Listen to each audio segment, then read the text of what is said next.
मेरे प्रिय आत्मन, मित्रों ने बहुत से प्रश्न पूछे हैं। सबसे पहले एक मित्र ने पूछा है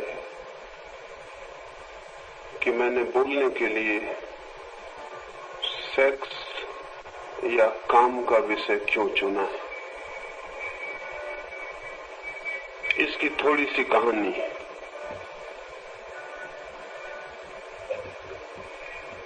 एक बड़ा बाजार है। उस बड़े बाजार को कुछ लोग बंबई कहते हैं। उस बड़े बाजार में एक सभा थी और उस सभा में एक पंडित जी कबीर क्या कहते हैं इस संबंध में बोलते थे। उन्होंने कबीर की एक पंक्ति कही और उसका अर्थ समझाया। उन्होंने कहा कि कबीरा खड़ा बाजार में लिए लुकाठी हाथ, जो घर बारे आप न चले हमारे साथ। उन्होंने ये कहा कि कबीर बाजार में खड़ा था और चिल्ला के लोगों से कहने लगा कि लकड़ी उठा के मैं बुलाता हूं उन्हें जो अपने घर को जलाने की हिम्मत रखते हो, वे हमारे साथ आ जाएं। उस सभा में मैंने देखा कि लोग ये बात सुन के बहुत खुश हुए। मुझे बड़ी हैरानी हुई। मुझे हैरानी ये हुई कि वे जो लोग खुश हो रहे थे उनमें से कोई भी अपने घर को जलाने को कभी भी तैयार नहीं था। लेकिन उन्हें प्रसन्न देखकर मैंने समझा कि बेचारा कबीर आज होता तो कितना खुश न होता। जब 300 साल पहले वो था और किसी बाजार में उसने चिल्ला के कहा होगा तो एक भी आदमी खुश नहीं हुआ होगा। आदमी की जात बड़ी अद्भुत है। जो मर जाते हैं उनकी बातें सुन के लोग खुश होते हैं और जो जिंदा होते हैं उन्हें मार डालने की धमकी देते हैं। मैंने सोचा आज कबीर होते इस बंबई के बड़े बाजार में तो कितने खुश होते कि लोग कितने प्रसन्न हो रहे हैं। कबीर जी क्या कहते हैं इसको सुन के लोग प्रसन्न हो रहे हैं। कबीर जी को सुन के वे कभी भी प्रसन्न नहीं हुए थे। लेकिन लोगों को प्रसन्न देखकर मुझे ऐसा लगा कि जो लोग अपने घर को जलाने के लिए भी हिम्मत रखते हैं और खुश होते हैं उनसे आज कुछ दिल की बातें कही जाएं। तो मैं भी वो उसी धोखे में आ गया जिसमें कबीर और क्राइस्ट और सारे लोग हमेशा आते रहे। तो मैंने लोगों से सत्य की कुछ बात कहनी चाहिए और सत्य के संबंध में कोई बात कहनी हो तो उन असत्यों को सबसे पहले तोड़ देना जरूरी है जो आदमी ने सत्य समझ रखे हैं, जिन्हें हम सत्य समझते हैं। और जो सत्य नहीं है, जब तक उन्हें न तोड़ दिया जाए तब तक सत्य क्या है उसे जानने की तरफ कोई कदम नहीं उठाया जा सकता है। मुझे कहा गया था उस सभा में कि मैं प्रेम के संबंध में कुछ कहूं और मुझे लगा कि प्रेम के संबंध में तब तक बात समझ में नहीं आ सकती जब तक कि हम काम और सेक्स के संबंध में कुछ गलत धारणाएं लिए हुए बैठे। अगर गलत धारणाएं हैं सेक्स के संबंध में तो प्रेम के संबंध में हम जो भी बातचीत करेंगे वो अधूरी होगी, वो झूठी होगी, वो सत्य नहीं हो सकती। इसलिए उस सभा में मैंने काम और सेक्स के संबंध में कुछ कहा और ये कहा कि काम की ऊर्जा ही रूपांतरित होकर प्रेम की अभिव्यक्ति बनती है। एक आदमी खाद खरीद लाता है गंदी और बदबू से भरी हुई, और अगर अपने घर के पास ढेर लगा ले तो सड़क पर से निकलना मुश्किल हो जाएगा, इतनी दुर्गंध वहां फैलेगी। लेकिन एक दूसरा आदमी उसी खाद को बगीचे में डालता है और फूलों के बीज डालता है। फिर वे बीज बड़े होते हैं, पौधे बनते हैं और फूल आते हैं और फूलों की सुगंध पास पड़ोस के घरों में निमंत्रण बन के पहुंच जाती है। राह से निकलते हुए लोगों को भी वो सुगंध छूती है। वो पौधों को लहराता हुआ संगीत अनुभव होता है। लेकिन शायद ही कभी आपने सोचा हो कि फूलों से जो सुगंध बन के प्रकट हो रहा है वो वही दुर्गंध है जो खाद से प्रकट होती थी। खाद की दुर्गंध बीजों से गुजर के फूलों की सुगंध बन जाती है। दुर्गंध सुगंध बन सकती है। काम प्रेम बन सकता है, लेकिन जो काम के विरोध में हो जाएगा वो उसे प्रेम कैसे बनाएगा? जो काम का शत्रु हो जाएगा वो उसे कैसे रूपांतरित करेगा? इसलिए काम को, सेक्स को समझना जरूरी है, ये मैंने वहां कहा, और उसे रूपांतरित करना जरूरी है। मैंने सोचा था जो लोग सिर हिलाते थे घर जल जाने पर, वे लोग मेरी बातें सुनकर बड़े खुश होंगे, लेकिन मुझसे गलती हो गई। जब मैं मंच से उतरा तो उस मंच पर जितने नेता थे, जितने संयोजक थे, वो सब भाग चुके थे। वो मुझे उतरते वक्त मंच पर कोई भी नहीं मिले। वे शायद अपने घर चले गए होंगे, कहीं घर में आग न लग जाए उसे बुझाने का इंतजाम करने भाग गए थे। मुझे धन्यवाद देने को भी संयोजक वहां नहीं थे।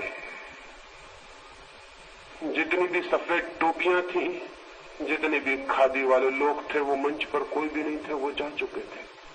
नेता बड़ा कमजोर होता है, वो अनुयायियों के पहले भाग जाता है। लेकिन कुछ हिम्मतवर लोग जरूर ऊपर आए। कुछ बच्चे आए, कुछ बच्चियां आई, कुछ बूढ़े, कुछ जवान, और उन्होंने मुझसे कहा कि आपने वो बात हमें कही है जो हमें किसी ने भी कभी नहीं कही, और हमारी आंखें खोल दी हैं। हमें बहुत ही प्रकाश अनुभव हुआ है। तो फिर मैंने सोचा कि उचित होगा कि इस बात को और ठीक से पूरी तरह कहा जाए, इसलिए ये विषय मैंने आज यहाँ चुना। इस 4 दिनों में वो उस कहानी जो वहां अधूरी रह गई थी उसे पूरे करने का एक कारण ये था कि लोगों ने मुझे कहा, और वो उन लोगों ने कहा जिनका जीवन को समझने की हार्दिक चेष्टा है, और उन्होंने चाहा कि मैं पूरी बात कहूं। एक तो कारण ये था, और दूसरा कारण ये था कि वे जो लोग भाग गए थे मंच से, उन्होंने जगह जगह जाके कहना शुरू कर दिया कि मैंने तो ऐसी बातें कही हैं जिनसे धर्म का विनाश हो जाएगा, मैंने तो ऐसी बातें कही हैं जिनसे कि लोग अधार्मिक हो जाएंगे। तो मुझे लगा कि उनका भी कहना पूरा स्पष्ट हो सके, उनको भी पता चल सके कि लोग सेक्स के संबंध में समझ के अधार्मिक होने वाले नहीं हैं। नहीं समझा है उन्होंने आज तक, इसलिए अधार्मिक हो गए हैं। अज्ञान अधार्मिक बना सकता है, ज्ञान कभी भी अधार्मिक नहीं बना सकता। और अगर ज्ञान अधार्मिक बनाता हो तो मैं कहता हूं कि ऐसा ज्ञान उचित है जो अधार्मिक बना दे उस अज्ञान की वजह से, अज्ञान की बजाय जो कि धार्मिक बनाता हो। क्योंकि जो अज्ञान धार्मिक बनाता हो तो वो धर्म भी 2 कौड़ी का है, जो अज्ञान की बुनियाद पर खड़ा होता हो। धर्म तो वही सत्य है जो ज्ञान के आधार पर खड़ा होता है। और मुझे नहीं दिखाई पड़ता कि ज्ञान मनुष्य को कभी भी कोई हानि पहुंचा सकता है। हानि हमेशा अंधकार से पहुंचती है और अज्ञान से। इसलिए अगर मनुष्य जाति भ्रष्ट हो गई, यौन के संबंध में विकृत और विक्षिप्त हो गई, सेक्स के संबंध में पागल हो गई, तो उसका जिम्मा उन लोगों पर नहीं है जिन्होंने सेक्स के संबंध में ज्ञान की खोज की है। उसका जिम्मा उन नैतिक, धार्मिक और थोथे साधु संतों पर है जिन्होंने मनुष्य को हजारों वर्षों से अज्ञान में रखने की चेष्टा की। ये मनुष्य जाति कभी की सेक्स से मुक्त हो गई होती, लेकिन नहीं ये हो सका। नहीं हो सका उनकी वजह से जो अंधकार कायम रखने की चेष्टा कर रहे हैं। तो मैंने समझा कि अगर थोड़ी सी किरण से इतनी बेचैनी हुई है तो फिर पूरे प्रकाश की चर्चा कर लेनी उचित है, ताकि साफ हो सके कि ज्ञान मनुष्य को धार्मिक बनाता है या अधार्मिक बनाता है। ये कारण था, इसलिए ये विषय चुना। और अगर ये कारण ना होता तो शायद मुझे अचानक ख्याल ना आता इसे चुनने का, शायद इस पर मैं कोई बात ना करता। इस लिहाज से वे लोग धन्यवाद के पात्र हैं जिन्होंने अवसर पैदा कर दिया और ये विषय मुझे चुनना पड़ा। और अगर आपको धन्यवाद देना हो तो मुझे मत देना। वो भारतीय विद्या भवन में जिन्होंने सभा आयोजित की थी उनको धन्यवाद देना, उन्होंने ही ये विषय चुनवा दिया है, मेरा इसमें कोई हाथ नहीं।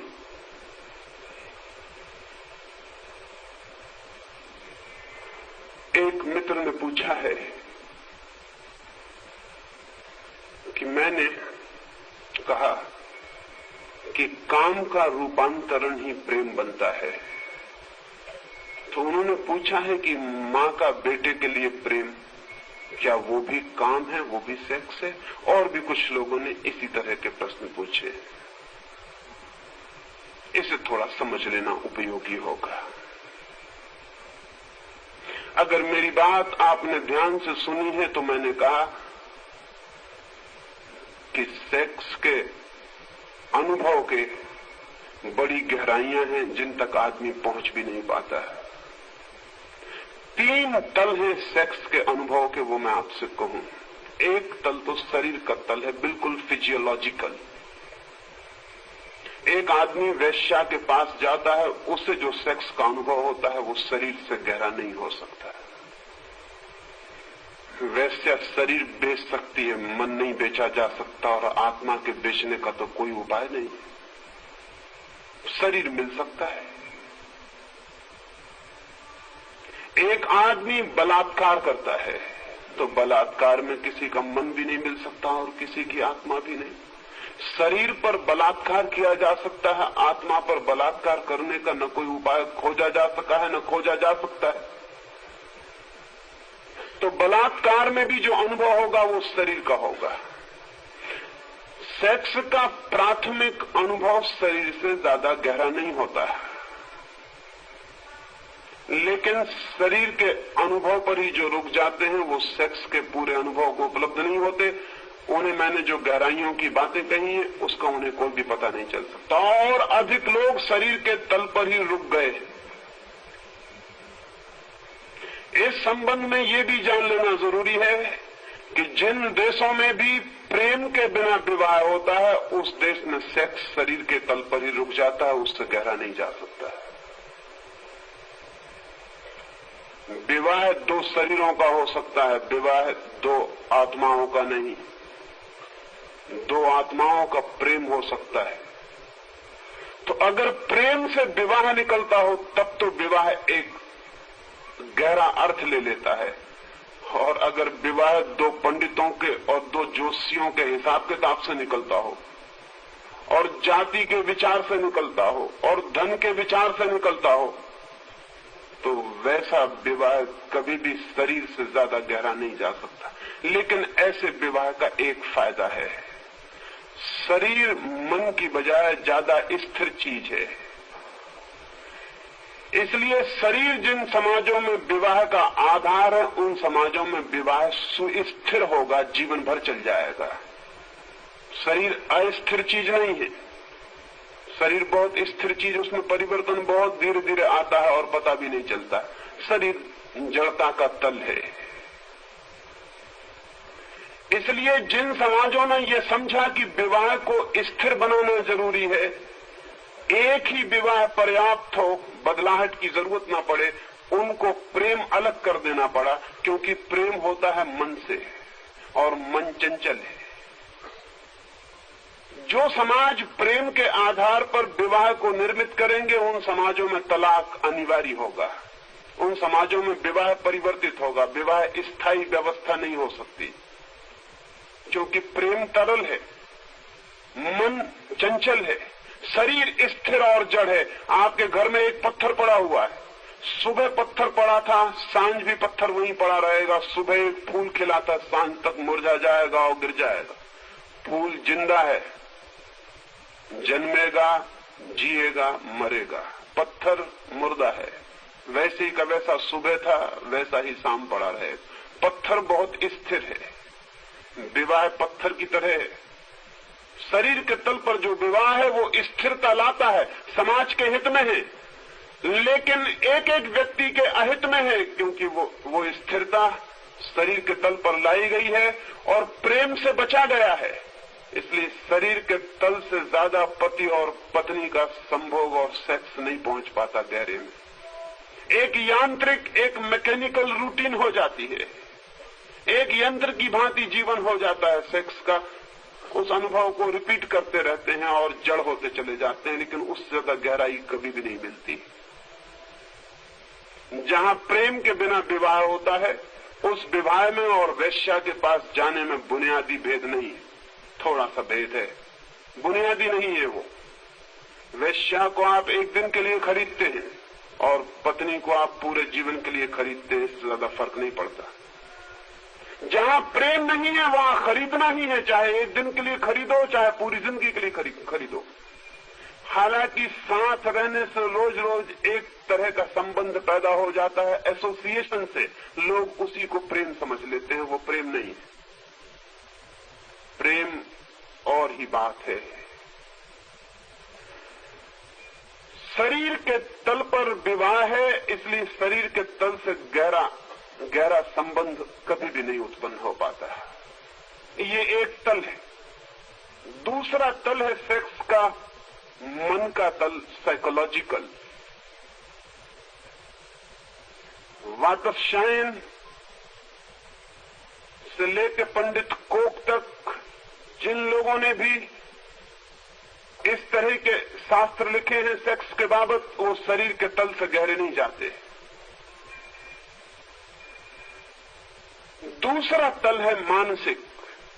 जो लोग प्रेम करते हैं और फिर विवाह में बंधते हैं, उनका सेक्स शरीर के तल से थोड़ा गहरा जाता है, वो मन तक जाता है,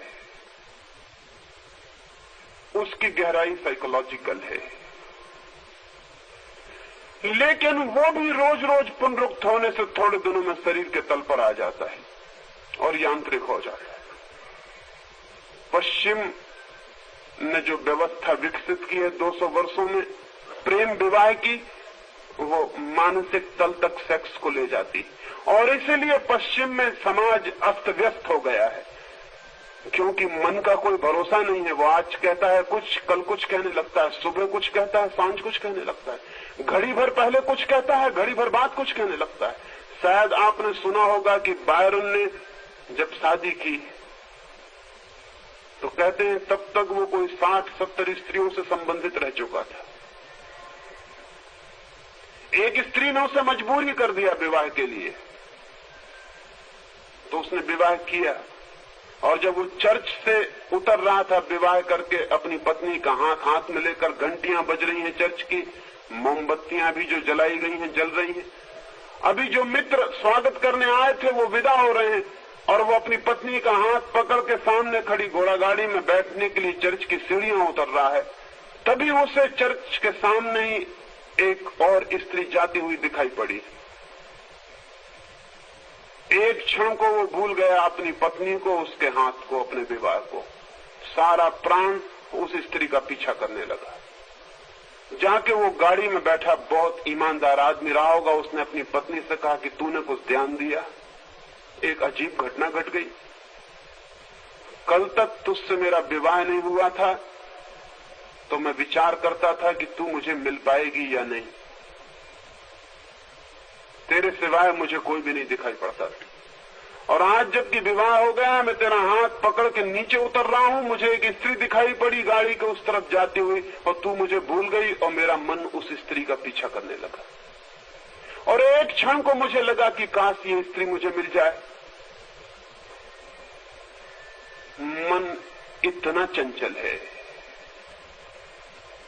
तो जिन लोगों को समाज को व्यवस्थित रखना था, उन्होंने मन के तल पर सेक्स को नहीं जाने दिया, उन्होंने शरीर के तल पर रोक लिया। विवाह करो, प्रेम नहीं, फिर विवाह से प्रेम आता हो तो आए, ना आता हो ना आए। शरीर के तल पर स्थिरता हो सकती है, मन के तल पर स्थिरता बहुत मुश्किल है। लेकिन मन के तल पर सेक्स का अनुभव शरीर से ज्यादा गहरा होता है। पूरब की बजाय पश्चिम का सेक्स का अनुभव ज्यादा गहरा है।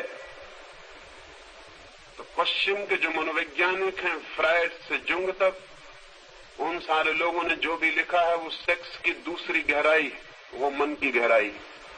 लेकिन मैं जिस सेक्स की बात कर रहा हूं वो तीसरा तल है, वो ना आज तक पूरब में पैदा हुआ है ना पश्चिम में। वो तीसरा तल है स्पिरिचुअल, वो तीसरा तल है आध्यात्मिक। शरीर के तल पर भी एक स्थिरता है क्योंकि शरीर जड़ है, और आत्मा के तल पर भी एक स्थिरता है क्योंकि आत्मा के तल पर कोई परिवर्तन कभी होता ही नहीं। वहां सब शांत है, वहां सब सनातन है। बीच में एक तल है मन का, जहां तरलता पारे की तरह तरल है मन, जरा में बदल जाता है। पश्चिम मन के साथ प्रयोग कर रहा है, इसलिए विवाह टूट रहा है, परिवार नष्ट हो रहा है। मन के साथ विवाह और परिवार खड़े नहीं रह सकते। अभी 2 वर्ष में तलाक है, कल 2 घंटे में तलाक हो सकता है, मन तो घंटे भर में बदल जाता है। तो पश्चिम का सारा समाज अस्त व्यस्त हो गया है। पूरब का समाज व्यवस्थित था, लेकिन सेक्स की जो गहरी अनुभूति थी वो पूरब को उपलब्ध नहीं हो सकी। एक और स्थिरता है, एक और घड़ी है आध्यात्मिक की, उस तल पर जो पति पत्नी एक बार मिल जाते हैं या 2 व्यक्ति एक बार मिल जाते हैं, उन्हें तो ऐसा लगता है कि वो अनंत जन्मों के लिए एक हो गए। वहां फिर कोई परिवर्तन नहीं है। उस तल पर चाहिए स्थिरता, उस तल पर चाहिए अनुभव।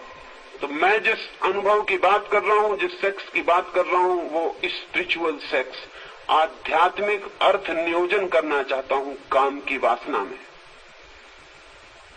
और अगर मेरी ये बात समझेंगे तो आपको पता चल जाएगा कि मां का बेटे के प्रति जो प्रेम है वो आध्यात्मिक काम है, वो स्पिरिचुअल सेक्स का हिस्सा है। आप कहेंगे तो बहुत उल्टी बात है, मां का बेटे के प्रति काम का क्या संबंध? लेकिन जैसा मैंने कहा कि पुरुष और स्त्री, पति और पत्नी एक क्षण के लिए मिलते हैं, एक क्षण के लिए दोनों की आत्माएं एक हो जाती हैं, और उस घड़ी में जो उन्हें आनंद का अनुभव होता है वही उनको बांधने वाला हो जाता है। कभी आपने सोचा कि मां के पेट में बेटा 9 महीने तक रहता है और मां के अस्तित्व से मिला रहता है? पति एक क्षण को मिलता है, बेटा 9 महीने के लिए एक होता है, इकट्ठा होता है। इसलिए मां का बेटे से जो गहरा संबंध है वो पति से भी कभी नहीं होता, हो भी नहीं सकता। पति एक क्षण के लिए मिलता है अस्तित्व के तल पर, जहां एग्जिस्टेंस है, जहां बीइंग है, वहां एक क्षण को मिलता है, फिर बिछड़ जाता है। एक क्षण को करीब आते हैं और फिर कोसों का फासला शुरू हो जाता है। लेकिन बेटा 9 महीने तक मां की सांस से सांस लेता है, मां के हृदय से धड़कता है, मां के खून से खून, मां के प्राण से प्राण। उसका अपना कोई अस्तित्व नहीं होता, वो मां का एक हिस्सा होता है। इसीलिए स्त्री मां बने बिना कभी भी पूरी तरह तृप्त नहीं हो पाती। कोई पति स्त्री को कभी तृप्त नहीं कर सकता जो उसका बेटा उसे कर देता है। कोई पति कभी उतना गहरा कंटेंटमेंट उसे नहीं दे पाता जितना उतना बेटा उसको दे पाता है। स्त्री मां बिना बने पूरी नहीं हो पाती।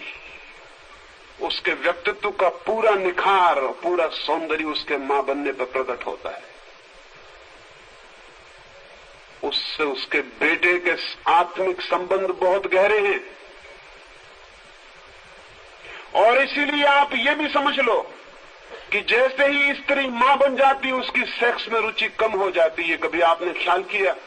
जैसे ही स्त्री मां बन जाती, सेक्स के प्रति उसकी रुचि कम हो जाती। फिर सेक्स में उसे उतना रस नहीं मालूम पड़ता। उसने एक और गहरा रस ले लिया है मातृत्व का। वो एक प्राण के साथ और 9 महीने तक इकट्ठी जी ली है, अब उसे सेक्स में रस नहीं रह जाता। अक्सर पति हैरान होते हैं क्योंकि पति पिता बनने से पुरुषों में कोई फर्क नहीं पड़ता, लेकिन मां बनने से स्त्री में बुनियादी फर्क पड़ जाता है। पिता बनने से पति में कोई फर्क नहीं पड़ता, क्योंकि पिता कोई बहुत गहरा संबंध नहीं है। जो नया व्यक्ति पैदा होता है उससे पिता का कोई गहरा संबंध नहीं है। पिता बिल्कुल सामाजिक व्यवस्था है, सोशल इंस्टीट्यूशन है। पिता के बिना भी दुनिया चल सकती है। इसीलिए पिता से कोई गहरा संबंध नहीं है बेटे का। मां से उसके बहुत गहरे संबंध, और मां तृप्त हो जाती है उसके बाद, और उसमें एक और ही तरह की आध्यात्मिक गरिमा प्रकट होती है। जो मां नहीं बनी है स्त्री उसको देखें, और जो मां बन गई है उसे देखें, और उन दोनों की चमक और उनकी ऊर्जा और उनका व्यक्तित्व अलग मालूम पड़ेगा। मां में एक दीप्ति दिखाई पड़ेगी, शांत, जैसे नदी जब मैदान में आ जाती तब शांत हो जाती है। जो अभी मां नहीं बनी है, उस स्त्री में एक दौड़ दिखेगी, जैसे पहाड़ पर नदी दौड़ती है, झरने की तरह टूटती है, चिल्लाती है, गड़गड़ाहट है, आवाज है, दौड़ है। मां बनकर वो एकदम शांत हो जाती। इसीलिए मैं आपसे संदर्भ में यह भी कहना चाहता हूं कि जिन स्त्रियों को सेक्स का पागलपन सवार हो गया, जैसे पश्चिम में, वो इसीलिए मां नहीं बनना चाहती क्योंकि मां बनने के बाद सेक्स का रस कम हो जाता। पश्चिम की स्त्री मां बनने से इंकार करती है क्योंकि मां बनी कि सेक्स का रस गया। सेक्स का रस तभी तक रह सकता है जब तक वो मां ना बने। तो पश्चिम की अनेक हुकूमतें घबरा गई इस बात से कि ये रोग अगर बढ़ता चला गया तो उनकी संख्या का क्या होगा। हम यहाँ घबरा रहे हैं कि हमारी संख्या न बढ़ जाए, पश्चिम में मुल्क घबरा रहे हैं कि उनकी संख्या कहीं कम न हो जाए, क्योंकि स्त्रियों का अगर इतने तीव्र रूप से ये भाव पैदा हो जाए कि मां बनने से सेक्स का रस कम हो जाता है और वो मां न बनना चाहे तो क्या किया जा सकता है? कोई कानूनी जबरदस्ती की जा सकती है। किसी को संतति नियमन के लिए तो कानूनी जबरदस्ती भी की जा सकती है कि हम जबरदस्ती बच्चे नहीं होने देंगे, लेकिन किसी स्त्री को मजबूर नहीं किया जा सकता कि बच्चे पैदा करने ही पड़ेंगे। पश्चिम के सामने हमसे बड़ा सवाल है, हमारा सवाल उतना बड़ा नहीं। हम संख्या को रोक सकते हैं जबरदस्ती कानूनन, लेकिन संख्या को कानूनन बढ़ाने का कोई भी रास्ता नहीं। किसी व्यक्ति को जबरदस्ती नहीं की जा सकती तुम बच्चे पैदा करो। और आज से 200 साल के भीतर पश्चिम के सामने ये प्रश्न बहुत भारी हो जाएगा, क्योंकि पूरब की संख्या बढ़ती चली जाएगी, वो सारी दुनिया पे छा सकती है और पश्चिम की संख्या क्षीण होती जा सकती है। स्त्री को मां बनने के लिए उन्हें फिर से राजी करना पड़ेगा और उनके कुछ मनोवैज्ञानिकों ने ये सलाह देनी शुरू की है कि बाल विवाह शुरू कर दो, अन्यथा खतरा है। क्योंकि स्त्री होश में आ जाती तो वो मां नहीं बनना चाहती, उसे सेक्स का रस लेने में ज्यादा ठीक मालूम पड़ता है। इसलिए बचपन में शादी कर दो, उसे पता ही नहीं चले वो कब मां बन गई। पूरब में जो बाल विवाह चलता था उसके एक कारणों में ये भी था। स्त्री जितनी युवा हो जाएगी और जितनी समझदार हो जाएगी और सेक्स का जैसे रस लेने लगेगी, वैसे वो मां नहीं बनना चाहेगी। हालांकि उसे कुछ पता नहीं कि मां बनने से क्या मिलेगा, ये तो मां बनने से ही पता चल सकता है, उसके पहले कोई उपाय नहीं। स्त्री तृप्त होने लगती है मां बन के। क्यों? उसने एक आध्यात्मिक तल पर सेक्स का अनुभव कर लिया बच्चे के साथ, और इसलिए मां और बेटे के पास एक आत्मीयता है। मां अपने प्राण दे सकती है बेटे के लिए। मां बेटे के प्राण लेने की कल्पना भी नहीं कर सकती। पत्नी पति के प्राण ले सकती है, लिए हैं अनेक बार, और अगर नहीं भी लेती तो पूरी जिंदगी में प्राण लेने की हालत पैदा कर देती। लेकिन बेटे के लिए कल्पना भी नहीं कर सकती। वो संबंध बहुत गहरा है। और मैं आपसे ये भी कह दूं, जब उससे अपने पति का संबंध भी इतना गहरा हो जाता तो पति भी उसे बेटे की तरह दिखाई पड़ने लगता है, पति की तरह नहीं। यहां इतनी स्त्रियां बैठी और इतने पुरुष बैठे, मैं उनसे ये पूछता हूं कि जब उन्होंने अपनी पत्नी को बहुत प्रेम किया है तो क्या उन्होंने इस तरह व्यवहार नहीं किया जैसे छोटा बच्चा अपनी मां के साथ करता है? क्या आपको इस बात का ख्याल है कि पुरुष के हाथ स्त्री के स्तन की तरफ क्यों पहुंच जाते हैं? वो छोटे बच्चे के हाथ हैं जो अपनी मां के स्तन की तरफ जा रहे हैं। जैसे ही पुरुष स्त्री के प्रति गहरे प्रेम से भरता है, उसके हाथ उसके स्तन की तरफ बढ़ते हैं। क्यों? स्तन से क्या संबंध है सेक्स का? स्तन से कोई संबंध नहीं। स्तन से मां और बेटे का संबंध है। बचपन से वो जानता रहा है बेटे का संबंध स्तन से है, और जैसे ही पुरुष गहरे प्रेम से भरता है वो बेटा हो जाता है। और स्त्री का हाथ कहां पहुंच जाता है? वो पुरुष के सिर पर पहुंच जाता है, उसके बालों में उंगलियां चली जाती है। वो पुराने बेटे की याद है, वो पुराने बेटे का सिर है जिसे उसने सहलाया है। इसलिए अगर ठीक से प्रेम आध्यात्मिक तल तक विकसित हो जाए तो पति आखिर में बेटा हो जाता है, और बेटा हो जाना चाहिए। तो आप समझिए कि हमने तीसरे तल पर सेक्स का अनुभव किया, अध्यात्म के तल पर, स्पिरिचुअलिटी के तल पर। इस तल पर एक संबंध है जिसका हमें कोई पता ही नहीं। पति पत्नी का संबंध उसकी तैयारी है, उसका अंत नहीं है, वो यात्रा की शुरुआत है, पूर्णता नहीं है। इसलिए पति पत्नी सदा कष्ट में रहते हैं, क्योंकि वो यात्रा है। यात्रा सदा कष्ट में होती, मंजिल पे शांति मिलती है। पति पत्नी कभी शांत नहीं हो सकते, वो बीच की यात्रा है। और अधिक लोग यात्रा में ही खत्म हो जाते हैं, मुकाम पे कभी पहुंच ही नहीं पाते। इसलिए पति पत्नी के बीच एक इनर कॉन्फ्लिक्ट 24 घंटे चलती है। 24 घंटे एक कलह चलती, जिससे हम प्रेम करते हैं उसी के साथ 24 घंटे कलह चलती। लेकिन न पति समझता न पत्नी समझती कि कलह का कारण क्या है। पति सोचता है कि शायद दूसरी स्त्री होती तो सब ठीक हो जाता, पत्नी सोचती है कि शायद दूसरा पुरुष होता तो सब ठीक हो जाता, ये जोड़ा गलत हो गया। लेकिन मैं आपसे कहता हूं कि दुनिया भर के जोड़ों का यही अनुभव है।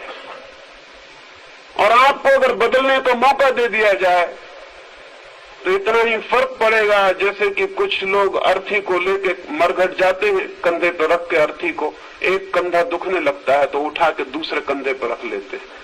थोड़ी देर राहत मिलती है, कंधा बदल गया, थोड़ी देर बाद पता चलता है कि बोझ उतना का ही उतना ही फिर शुरू हो गया है। पश्चिम में इतने तलाक हो रहे हैं, उनका अनुभव यह है कि दूसरी स्त्री 10-5 दिन के बाद पहली स्त्री फिर साबित हो जाती है, दूसरा पुरुष 15 दिन के बाद पहला पुरुष फिर साबित हो जाता है। इसके कारण गहरे हैं। इसके कारण इस स्त्री और इस पुरुष से संबंधित नहीं है। इसके कारण इस बात से संबंधित है कि स्त्री और पुरुष का, पति और पत्नी का संबंध बीच की यात्रा का संबंध है। वो मुकाम नहीं है, वो अंत नहीं। अंत तो वही होगा जहां स्त्री मां बन जाएगी और पुरुष फिर बेटा हो जाए। तो मैं आपसे कह रहा हूं कि मां और बेटे का संबंध आध्यात्मिक काम का संबंध है। और जिस दिन स्त्री और पुरुष में, पति और पत्नी में भी आध्यात्मिक काम का संबंध उत्पन्न होगा, उस दिन फिर मां बेटे का संबंध स्थापित हो जाएगा।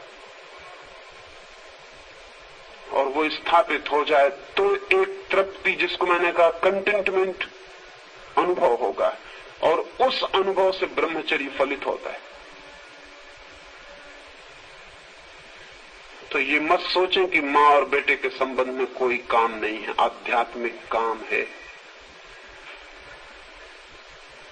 अगर हम ठीक से कहें तो आध्यात्मिक काम को ही प्रेम कह सकते हैं। वो प्रेम है स्पिरिचुअल।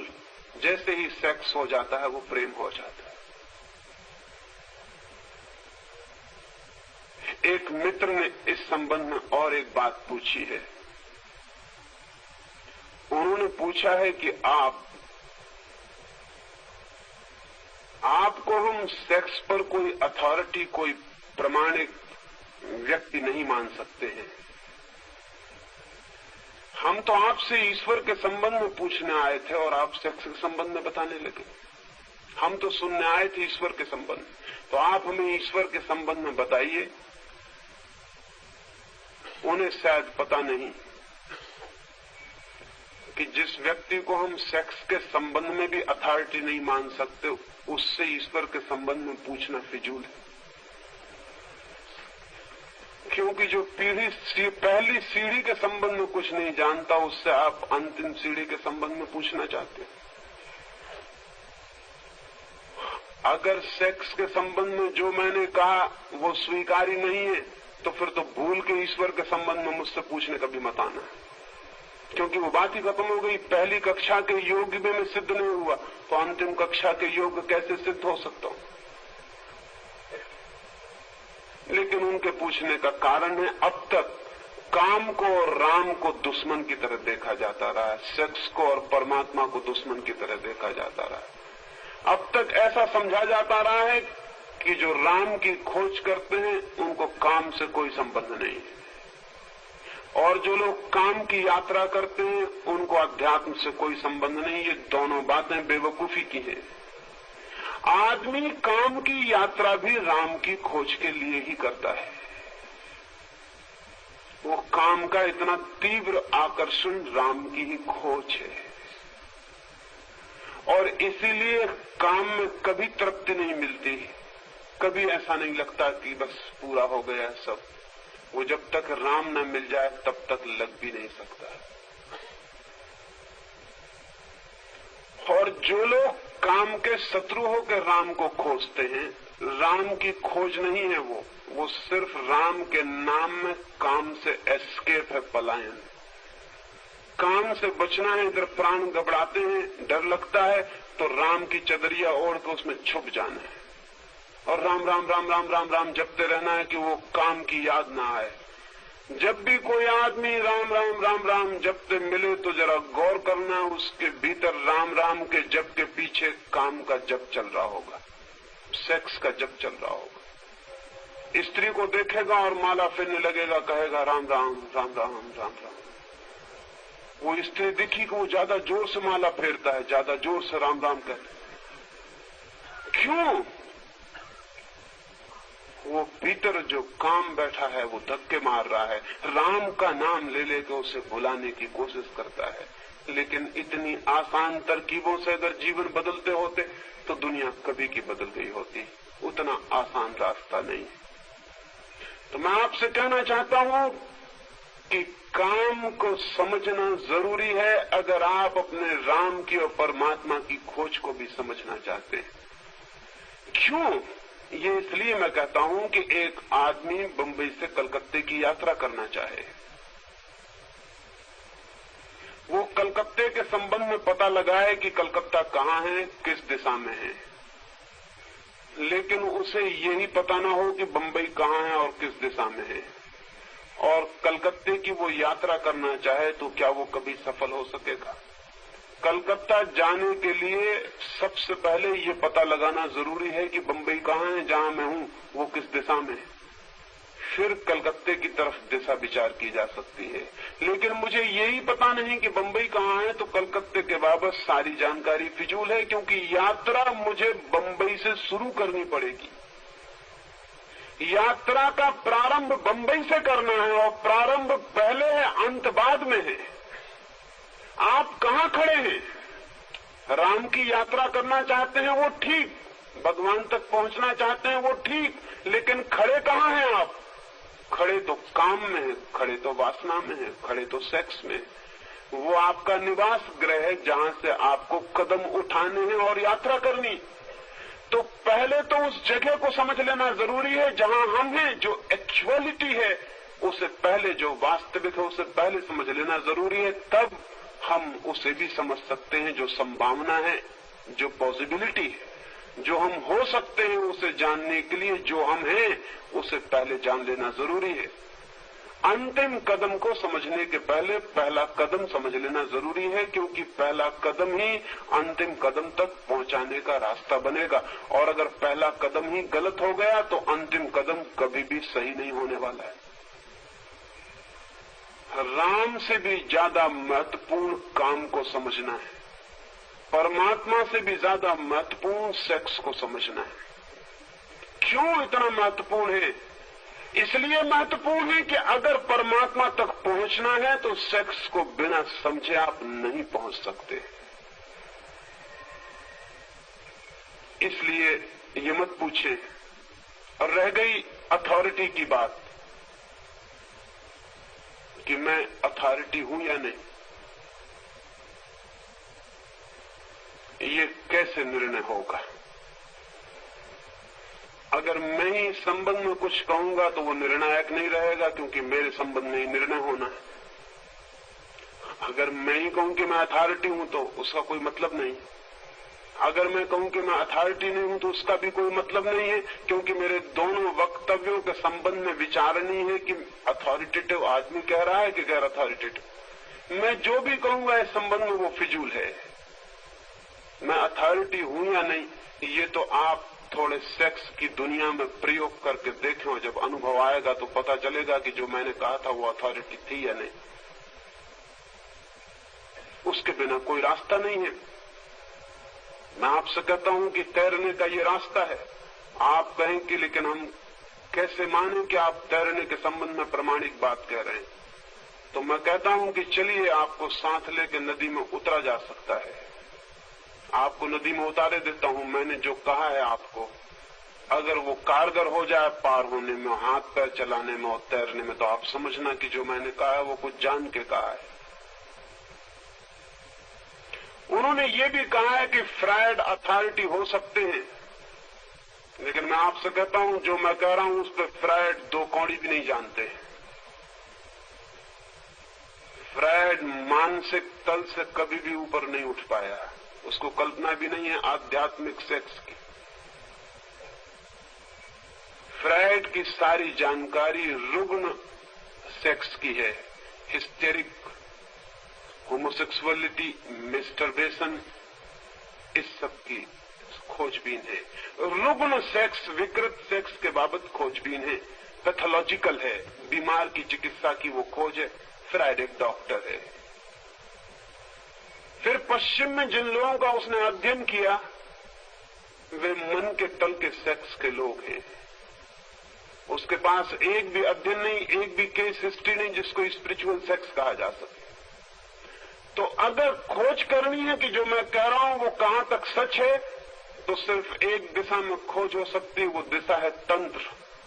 और तंत्र के बाबत हमने हजारों साल से सोचना बंद कर दिया है। तंत्र ने सेक्स को स्पिरिचुअल बनाने का दुनिया में सबसे पहला प्रयास किया। खजुराहो में खड़े मंदिर, पुरी और कोणार्क के मंदिर सबूत है। कभी आप खजुराहो गए? कभी आपने जाके खजुराहो की मूर्तियां देखी? तो आपको दो बातें अद्भुत अनुभव होंगी। पहली तो बात ये कि नग्न मैथुन की प्रतिमाओं को देख के भी आपको ऐसा नहीं लगेगा कि उनमें जरा भी कुछ गंदा है, जरा भी कुछ अगली है। नग्न मैथुन की प्रतिमाओं को देखकर कहीं भी ऐसा नहीं लगेगा कि कुछ कुरूप है, कुछ बुरा है, बल्कि मैथुन की प्रतिमाओं को देखकर एक शांति, एक पवित्रता का अनुभव होगा, जो बड़ी हैरानी की बात है। वे प्रतिमाएं आध्यात्मिक सेक्स को जिन लोगों ने अनुभव किया था उन शिल्पियों से निर्मित करवाई गई। उन प्रतिमाओं के चेहरों पर आप एक सेक्स से भरे हुए आदमी को देखें, उसकी आंखें देखें, उसका चेहरा देखें, वो घिनौना, घबराने वाला, कुरूप प्रतीत होगा। उसकी आंखों से एक झलक मिलती हुई मालूम होगी जो घबराने वाली और डराने वाली होगी। प्यारे से प्यारे आदमी को, अपने निकटतम प्यारे से प्यारे व्यक्ति को भी स्त्री जब सेक्स से भरा हुआ पास आते हुए देखती है तो उसे दुश्मन दिखाई पड़ता है, मित्र नहीं दिखाई पड़ता। प्यारी से प्यारी स्त्री को अगर कोई पुरुष अपने निकट सेक्स से भरा हुआ आता हुआ दिखाई देगा तो उसे उसके भीतर नरक दिखाई पड़ेगा, स्वर्ग नहीं दिखाई पड़ सकता। लेकिन खजुराहो की प्रतिमाओं को देखें तो उनके चेहरों को देख के ऐसा लगता है जैसे बुद्ध का चेहरा हो, महावीर का चेहरा हो। मैथुन की प्रतिमाएं और मैथुन दत्त जोड़े के चेहरे पर जो भाव है वो समाधि के। और सारी प्रतिमाओं को देख लें और पीछे एक हल्की सी शांति की झलक छूट जाएगी और कुछ भी नहीं। और एक आश्चर्य आपको अनुभव होगा। आप सोचते होंगे कि नंगी तस्वीरें और मूर्तियां देखकर आपके भीतर कामुकता पैदा होगी। तो मैं आपसे कहता हूं फिर आप देर न करें और सीधे खजुराहो चले जाएं। खजुराहो पृथ्वी पर इस समय अनूठी चीज है, लेकिन हमारे कई नीति शास्त्री, पुरुषोत्तम दास टंडन और उनके कुछ साथी इस सुझाव के थे कि खजुराहो के मंदिर पर मिट्टी छाप के दीवारें बंद कर देनी चाहिए, क्योंकि उनको देखने से वासना पैदा हो सकती है। मैं तो हैरान हो गया। खजुराहो के मंदिर जिन्होंने बनाए थे उनका ख्याल ये था कि इन प्रतिमाओं को अगर कोई बैठ के घंटे भर देखे तो वासना से शून्य हो जाएगा। वे प्रतिमाएं ऑब्जेक्ट्स फॉर मेडिटेशन रही हजारों वर्ष तक। वे प्रतिमाएं ध्यान के लिए ऑब्जेक्ट का काम करती रही हैं। जो लोग अति कामुक थे उन्हें खजुराहो के मंदिर के पास भेज के उन पर ध्यान करवाने के लिए कहा जाता था कि तुम ध्यान करो, इन प्रतिमाओं को देखो और इनमें लीन हो जाओ। और ये आश्चर्य की बात है, हालांकि हमारे अनुभव में है लेकिन हमें ख्याल नहीं। आपको पता है रास्ते पर दो आदमी लड़ रहे हों और आप रास्ते से चले जा रहे हो तो आपका मन होता है कि खड़े होकर वो लड़ाई देख लें, लेकिन क्यों? आपने कभी ख्याल किया लड़ाई देखने से आपको क्या फायदा है? 1000 जरूरी काम छोड़ के आप आधे घंटे तक 2 आदमियों की मुक्काबाजी देख सकते हैं खड़े होकर। फायदा क्या है? शायद आपको पता नहीं, फायदा एक है, 2 आदमियों को लड़ते देखकर आपके भीतर जो लड़ने की प्रवृत्ति है वो विसर्जित होती है, उसका निकास होता है, वो इवोपोरेट हो जाती है।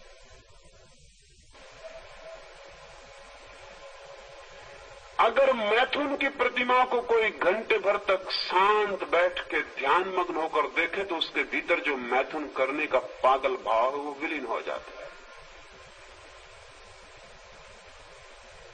एक मनोवैज्ञानिक के पास एक आदमी को लाया गया था।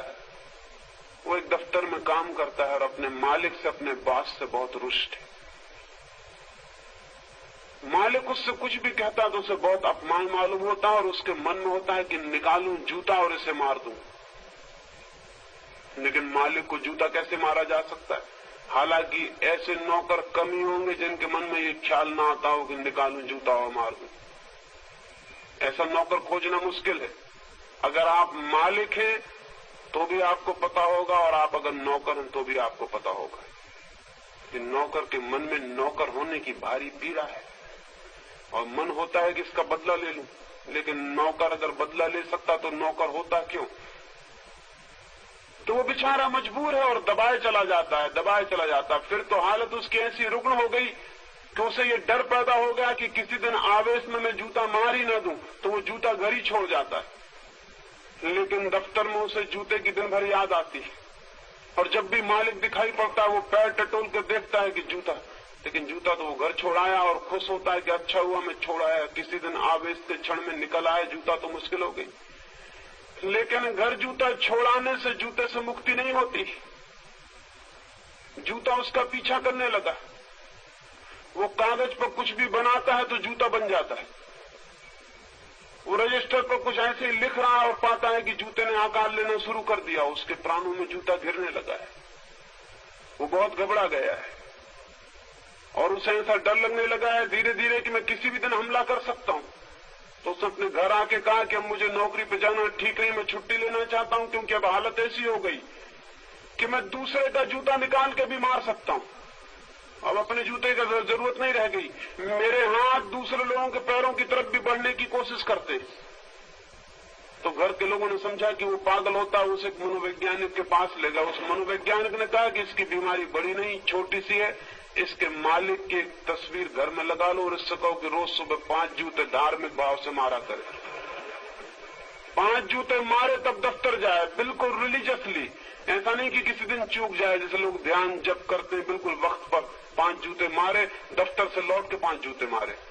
वो आदमी पहले तो बोला कि इससे क्या पागलपन की बात है, लेकिन भीतर उसे खुशी मालूम हुई। वो हैरान हुआ, उसने कहा लेकिन मुझे भीतर खुशी मालूम हो रही। तस्वीर टांग ली गई और रोज 5 जूते मार के दफ्तर गया। पहले दिन ही जब वो 5 जूते मार के दफ्तर गया तो उसे एक बड़ा अद्भुत अनुभव हुआ। मालिक के प्रति उसने दफ्तर में उतना क्रोध अनुभव नहीं किया, और 15 दिन के भीतर तो मालिक के प्रति अत्यंत विनयशील हो गया। मालिक को भी हैरानी हुई, उसे तो कुछ पता नहीं कि भीतर क्या चल रहा है। उसने उसको पूछा कि तुम आजकल बहुत आज्ञाकारी, बहुत विनम्र, बहुत हम्बल हो गए हो, बात क्या है? उसने कहा वो मत पूछिए, नहीं तो सब गड़बड़ हो जाए। क्या हुआ? तस्वीर को जूते मारने से कुछ हो सकता है, लेकिन तस्वीर को जूते मारने से वो जो जूते मारने का भाव है वो द्रवित हुआ, वो इवोपरेट हुआ, वो वाष्पीभूत हुआ। खजुराहो के मंदिर या कोणार्क और पुरी के मंदिर जैसे मंदिर सारे देश के गांव-गांव में होने चाहिए। बाकी मंदिरों की कोई जरूरत नहीं है, वो बेवकूफी के सबूत है, उनमें कुछ नहीं है, उनमें न कोई वैज्ञानिकता है, न कोई अर्थ है, न कोई प्रयोजन है, वो निपट गंवारी के सबूत है।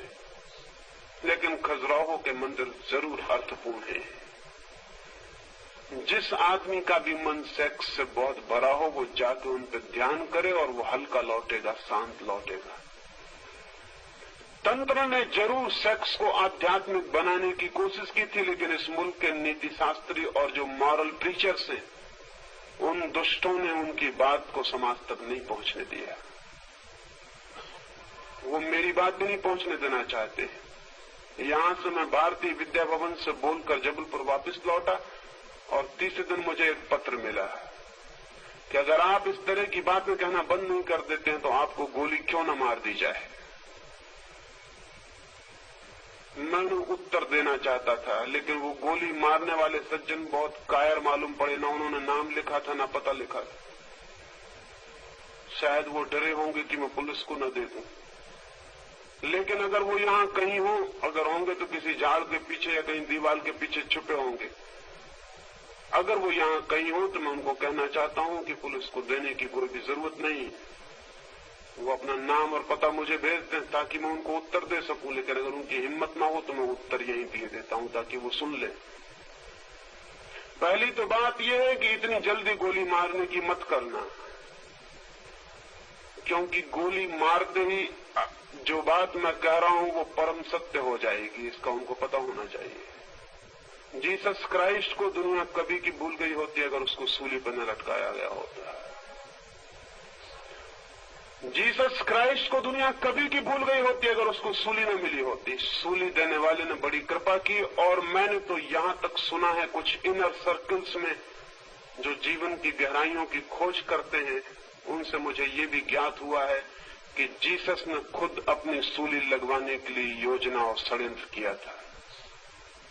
जीसस ने चाहा था कि मुझे सूली लगा दी जाए, क्योंकि सूली लगते ही जो जीसस ने कहा है वो करोड़ों करोड़ों वर्ष के लिए अमर हो जाएगा और हजारों लोगों के, लाखों लोगों के काम आ सकेगा। इस बात की बहुत संभावना है, क्योंकि जुदास जिसने ईसा को बेचा 30 रुपयों में, वो ईसा के प्यारे से प्यारे शिष्यों में से एक था।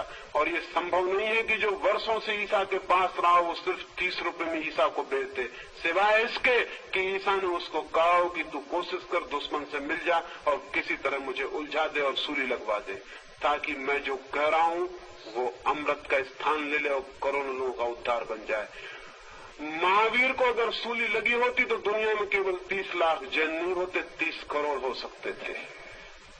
लेकिन महावीर शांति से मर गए, सूली का उन्हें पता भी नहीं था, न किसी ने लगाई, न उन्होंने लगवाने की व्यवस्था की। आज आधी दुनिया ईसाई है, उसका सिवाय इसके कोई कारण नहीं कि ईसा अकेला सूली पर लटका हुआ है। न बुद्ध, न मोहम्मद, न महावीर, न कृष्ण, न राम। सारी दुनिया भी ईसाई हो सकती है। वो सूली पर लटकने से ये फायदा हो गया। तो मैं उनसे कहता हूं कि जल्दी मत करना, नहीं तो नुकसान में पड़ जाओगे। दूसरी बात ये कहना चाहता हूं कि घबराएं न वो। मेरे इरादे खाट पे मरने के हैं भी नहीं। मैं पूरी कोशिश करूंगा कि कोई न कोई गोली मार ही दे। तो मैं खुद ही कोशिश करूंगा, जल्दी उनको करने की आवश्यकता नहीं है। समय आने पर मैं चाहूंगा कि कोई गोली मार ही दे।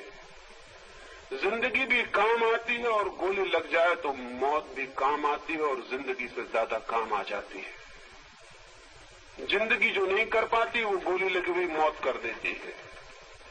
अब तक हमेशा ये भूल की है दुश्मनों ने, नासमझी की है। सुकरात को जिन्होंने सूली पर लटका दिया, जिन्होंने जहर पिला दिया, मंसूर को जिन्होंने सूली पर लटका दिया, और अभी गोंडसे ने गांधी को गोली मार दी। गोंडसे को पता नहीं कि गांधी के भक्त और गांधी के अनुयायी गांधी को इतने दूर तक स्मरण कराने में कभी भी सफल नहीं हो सकते थे जितना अकेले गोंडसे ने कर दिया। और अगर गांधी ने मरते वक्त जब उन्हें गोली लगी और हाथ जोड़ के गोंडसे को नमस्कार किया होगा तो बड़ा अर्थपूर्ण था वो नमस्कार। वो अर्थपूर्ण था कि मेरा अंतिम शिष्य सामने आ गया, अब जो मुझे आखिर और हमेशा के लिए अमर कर किए दे रहा है। भगवान ने आदमी भेज दिया जिसकी जरूरत थी। जिंदगी का ड्रामा, वो जो जिंदगी की कहानी है वो बहुत उलझी हुई है, वो इतनी आसान नहीं है। खाट पे मरने वाले हमेशा के लिए मर जाते हैं, गोली खा के मरने वालों का मरना बहुत मुश्किल हो जाता है। सुकरात से किसी ने पूछा, उसके मित्रों ने, कि अब तुम्हारे जहर दे दिया जाएगा और तुम मर जाओगे तो हम तुम्हारे गाड़ने की कैसी व्यवस्था करें, जलाएं, कब्र बनाएं, क्या करें? सुकरात ने कहा, पागलो, तुम्हें पता नहीं है कि तुम मुझे नहीं गाड़ सकोगे। तुम जब सब मिट जाओगे तब भी मैं जिंदा रहूंगा। मैंने मरने की तरकीब जो चुनी है वो हमेशा जिंदा रहने वाली। तो वो मित्र अगर कहीं हो तो उनको पता होना चाहिए, जल्दी ना करें, जल्दी में नुकसान हो जाएगा उनका, मेरा कुछ होने वाला नहीं है, क्योंकि जिसको गोली लग सकती है वो मैं नहीं हूं, और जो गोली लगने के बाद भी पीछे बच जाता है वही हूं। तो वो जल्दी ना करें। और दूसरी बात ये कि वो घबराएं भी ना।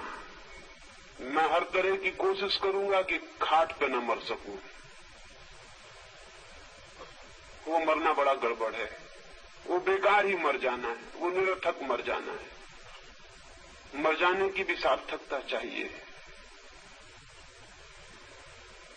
और तीसरी बात ये कि वो दस्तखत करने से न घबराएं, न पता लिखने से घबराएं, क्योंकि अगर मुझे लगे कि कोई आदमी मारने को तैयार हो गया है तो वो जहां मुझे बुलाएगा मैं चुपचाप बिना किसी को खबर किए वहां आने को हमेशा तैयार हूं, ताकि उस पर पीछे कोई मुसीबत ना आए। लेकिन ये पागलपन सूझते हैं। इस तरह के धार्मिक, और जिस बेचारे ने लिखा है उसने यही सोच के लिखा है कि वो धर्म की रक्षा कर रहा है। उसने यही सोच के लिखा है कि मैं धर्म को मिटाने की कोशिश कर रहा हूं, वो धर्म की रक्षा कर रहा है। उसकी नीयत में कहीं कोई खराबी नहीं है। उसके भाव बड़े अच्छे और बड़े धार्मिक हैं। ऐसे धार्मिक लोग तो दुनिया को दिक्कत में डालते रहे। उनकी नीयत बड़ी अच्छी, लेकिन बुद्धि मूढ़ता की। तो हजारों साल से तथाकथित नैतिक लोगों ने जीवन के सत्यों को पूरा पूरा प्रकट होने में बाधा डाली है, उसे प्रकट नहीं होने दिया। नहीं प्रकट होने के कारण एक अज्ञान व्यापक हो गया, और उस अज्ञानी अंधेरी रात में हम टटोल रहे हैं, भटक रहे हैं, गिर रहे हैं। और वे मॉरल टीचर्स, वे नीति शास्त्र के उपदेशक हमारे इस अंधकार के बीच में मंच बना के उपदेश देने का काम करते रहते हैं। ये भी सच है कि जिस दिन हम अच्छे लोग हो जाएंगे, जिस दिन हमारे जीवन में सत्य की किरण आएगी, समाधि की कोई झलक आएगी, जिस दिन हमारा सामान्य जीवन भी परमात्मा जीवन में रूपांतरित होने लगेगा, उस दिन उपदेशक व्यर्थ हो जाएंगे, उनकी कोई जगह नहीं रह जाने वाली। उपदेशक तभी तक सार्थक है जब तक लोग अंधेरे में भटकते हैं। गांव में चिकित्सक की तभी तक जरूरत है जब तक लोग बीमार पड़ते हैं। जिस दिन आदमी बीमार पड़ना बंद कर देगा, उस दिन चिकित्सक को विदा कर देनी पड़ेगी। तो हालांकि चिकित्सक ऊपर से बीमार का इलाज करता हुआ मालूम पड़ता है, लेकिन भीतर से उसके प्राणों की आकांक्षा यही होती कि लोग बीमार पड़ते रहें। ये बड़ी उल्टी बात है, क्योंकि चिकित्सक जीता है लोगों के बीमार पड़ने पर। उसका प्रोफेशन बड़ा कंट्राडिक्टरी है, उसका धंधा बड़ा विरोधी है। कोशिश तो उसकी यह है कि लोग बीमार पड़ते रहें, और जब मलेरिया फैलता है और फ्लू की हवाएं आती हैं तो वो भगवान को एकांत में धन्यवाद देता है, क्योंकि ये धंधे का वक्त आया, सीजन।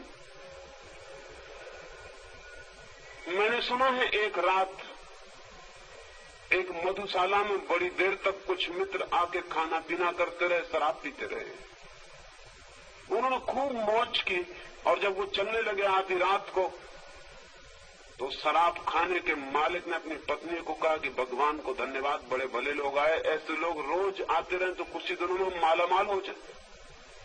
विदा होते मेहमानों को सुनाई पड़ गया, और जिसने पैसे चुकाए थे उसने कहा कि दोस्त भगवान से प्रार्थना करोगे हमारा भी धंधा रोज चलता रहे, तो हम तो रोज आए। चलते चलते उस शराब घर के मालिक ने पूछा कि भाई तुम्हारा धंधा क्या है? उसने कहा मेरा धंधा पूछते हो, मैं मरघट पर लकड़ियां बेचता हूं मुर्दों के लिए। जब मुर्दे ज्यादा मरते हैं तब मेरा धंधा चलता है, तब हम थोड़े खुश होते हैं। हमारा धंधा रोज चलता रहे, हम रोज यहां आते रहे। चिकित्सक का धंधा है कि लोगों को ठीक करे, लेकिन फायदा, लाभ और शोषण इसमें है कि लोग बीमार पड़ते रहे। तो एक हाथ से चिकित्सक ठीक करता है और उसके प्राणों की प्रार्थना होती है कि मरीज जल्दी ठीक ना हो जाए। इसीलिए पैसे वाले मरीज को ठीक होने में बड़ी देर लगती है, गरीब मरीज जल्दी ठीक हो जाता है, क्योंकि गरीब मरीज को ज्यादा देर बीमार रहने से कोई फायदा नहीं है, चिकित्सक को कोई फायदा नहीं है। चिकित्सक को फायदा है अमीर मरीज से, तो अमीर मरीज लंबा बीमार रहता है। सच तो यह है कि अमीर अक्सर ही बीमार रहते हैं, वो चिकित्सक की प्रार्थनाएं काम कर रही, उसकी आंतरिक इच्छा भी उसके हाथ को रोकती है कि मरीज एकदम ठीक ही ना हो जाए। उपदेशक की स्थिति भी ऐसी ही है। समाज जितना नीति भ्रष्ट हो, जितना व्यभिचार फैले, जितना अनाचार फैले, उतना ही उपदेशक का मंच ऊपर उठने लगता है, क्योंकि जरूरत आ जाती कि वो लोगों को कहे अहिंसा का पालन करो, सत्य का पालन करो, ईमानदारी स्वीकार करो, ये व्रत पालन करो, वो व्रत पालन करो। अगर लोग व्रती हों, अगर लोग संयमी हों, अगर लोग शांत हों, ईमानदार हों, तो उपदेशक मर गया, उसकी कोई जगह ना रही। और हिंदुस्तान में सारी दुनिया से ज्यादा उपदेशक क्यों हैं? ये गांव-गांव गुरु और घर-घर स्वामी और सन्यासी क्यों हैं? ये महात्माओं की इतनी भीड़ और ये कतार क्यों है? ये इसलिए नहीं कि आप बड़े धार्मिक देश हैं जहां की संत महात्मा पैदा होते हैं, ये इसलिए कि आप इस समय पृथ्वी पे सबसे ज्यादा अधार्मिक और अनैतिक देश हैं, इसलिए इतने उपदेशकों को पालने का ठेका और धंधा मिल जाता है। हमारा तो जाति रोग हो गया। मैंने सुना कि अमेरिका में किसी ने एक लेख लिखा हुआ था, किसी मित्र ने वो लेख मेरे पास भेज दिया, उसमें एक कमी थी, उन्होंने मेरी सलाह चाहिए। किसी ने लेख लिखा था, वहां मजाक का कोई लेख था, उसने लिखा था कि हर आदमी और हर जाति का लक्षण शराब पिला के पता लगाया जा सकता है कि बेसिक कैरेक्टर क्या है। तो उसने लिखा था कि अगर डच आदमी को शराब पिला दी जाए तो वो एकदम से खाने पर टूट पड़ता है, फिर वो किचन के बाहर ही नहीं निकलता, फिर एकदम खाने की मेज से उठता ही नहीं, बस शराब पी के वो 2-2, 3-3 घंटे खाने में लग जाता है। अगर फ्रेंच को शराब पिला दी जाए तो शराब पीने के बाद वो एकदम नाच गाने के लिए तत्पर हो जाता है, और अगर अंग्रेज को शराब पिला दी जाए तो वो एकदम चुप होकर एक कोने में मौन हो जाता है, वो वैसे ही चुप बैठा रहता है, और शराब पी ली तो उसका कैरेक्टर वो और चुप हो जाता है। ऐसे दुनिया के सारे लोगों के लक्षण थे, लेकिन भूल से या अज्ञान के वश भारत के बाबत कुछ भी नहीं लिखा था। तो किसी मित्र ने मुझे लेख भेजा और कहा कि आप भारत के कैरेक्टर के बाबत क्या कहते हैं, अगर भारतीय को शराब पिलाई जाए तो क्या होगा? तो मैंने कहा कि वो तो जग जाहिर बात है, भारतीय शराब पिएगा और तत्काल उपदेश देना शुरू कर देगा। उसकी कैरेक्टरिस्टिक, वो उनका जातीय गुण है।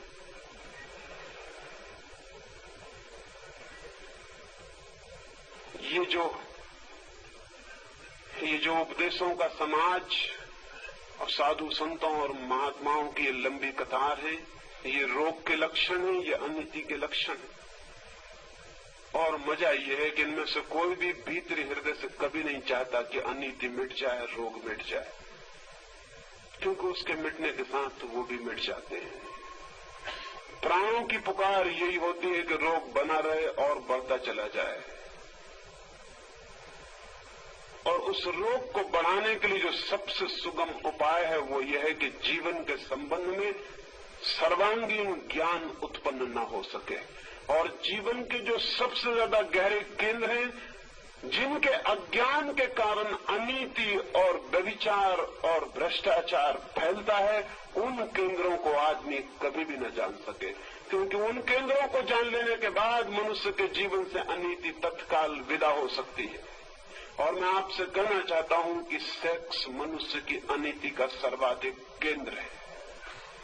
मनुष्य के व्यभिचार का, मनुष्य की विकृति का सबसे मौलिक, सबसे आधारभूत केंद्र वहां है, और इसलिए धर्मगुरु उसकी बिल्कुल बात नहीं करना चाहते। एक मित्र ने मुझे खबर भिजवाई है कि कोई संत महात्मा सेक्स की बात नहीं करता। और आपने सेक्स की बात की तो हमारे मन में आपका आदर बहुत कम हो गया है। मैंने उनसे कहा इसमें कुछ गलती नहीं हुई, पहले आदर था उसमें गलती थी, इसमें क्या गलती हुई? मेरे प्रति आदर होने की जरूरत क्या है? मुझे आदर देने का प्रयोजन क्या है? मैंने कब मांगा है कि मुझे आदर दें? देते थे तो आपकी गलती थी, नहीं देते हैं आपकी कृपा है। मैं महात्मा नहीं रहा, मैंने कभी चाहा होता कि मैं महात्मा हूं तो मुझे बड़ी पीड़ा होती, मैं कहता क्षमा करना, भूल से ये बातें मैंने कह दी। मैं महात्मा था नहीं, मैं महात्मा हूं नहीं, मैं महात्मा होना चाहता नहीं। जहां इतने बड़े जगत में इतने लोग दीनहीन हैं, वहां एक आदमी महात्मा होना चाहे, उससे ज्यादा निम्न प्रवृत्ति और स्वार्थ से भरा हुआ आदमी नहीं। जहां इतने दीनहीन जन हैं, जहां इतनी हीन आत्माओं का विस्तार है, वहां महात्मा होने की कल्पना और विचार ही पाप है। महान मनुष्यता मैं चाहता हूं, महान मनुष्य मैं चाहता हूं, महात्मा होने की मेरे मन में कोई भी इच्छा और आकांक्षा नहीं। महात्माओं के दिन विदा हो जाने चाहिए, महात्माओं की कोई जरूरत नहीं, महान मनुष्य की जरूरत है, महान मनुष्यता की जरूरत है। ग्रेट मैन नहीं, ग्रेटर ह्यूमैनिटी, ग्रेट ह्यूमैनिटी। बड़े आदमी बहुत हो चुके, उनसे क्या फायदा हुआ? अब बड़े आदमियों की जरूरत नहीं, बड़ी आदमियत की जरूरत है। तो मुझे बहुत अच्छा लगा कि कम से कम एक आदमी का इल्यूजन तो टूटा, एक आदमी तो डिसइल्यूजन हुआ, एक आदमी को तो पता चल गया कि यह आदमी महात्मा नहीं, एक आदमी का भ्रम टूट गया, ये भी बड़ी बात है। वो शायद सोचे होंगे कि इस भांति कह के वो शायद मुझे प्रलोभन दे रहे हैं कि मुझे महात्मा और महर्षि बनाया जा सकता है अगर मैं इस तरह की बातें न करूं। आज तक महर्षियों और महात्माओं को इसी तरह बनाया गया है और इसलिए उन कमजोर लोगों ने इस तरह की बातें नहीं की जिनसे महात्मापन चिन्ह सकता था। अपने महात्मापन के बचा रखने के लिए उस प्रलोभन में जीवन का कितना अहित हो सकता है इसका उन्होंने कोई भी ख्याल नहीं किया है। मुझे चिंता नहीं है, मुझे विचार भी नहीं है, मुझे ख्याल भी नहीं है और मुझे घबराहट ही होती जब कोई मुझे महात्मा मानना चाहे। और आज की दुनिया में महात्मा बन जाना और महर्षि बन जाना इतना आसान है जिसका कोई हिसाब नहीं। हमेशा आसान रहा है, हमेशा आसान रहा है। वो सवाल नहीं है, सवाल ये है कि महान मनुष्य कैसे पैदा हो, उसके लिए हम क्या कर सकते हैं, क्या सोच सकते हैं, क्या खोज कर सकते हैं। और मुझे लगता है कि मैंने बुनियादी इस सवाल पर जो बातें आपसे कही हैं वो आपके जीवन में एक दिशा तोड़ने में सहयोगी हो सकती है, उनसे एक मार्ग प्रकट हो सकता है और क्रमशः आपकी वासना का रूपांतरण आत्मा की दिशा में हो सकता है। अभी हम वासना हैं, आत्मा नहीं। कल हम आत्मा भी हो सकते हैं, लेकिन वो होंगे कैसे? इसी वासना के सर्वांग रूपांतरण से, इसी शक्ति को निरंतर ऊपर से ऊपर ले जाने से।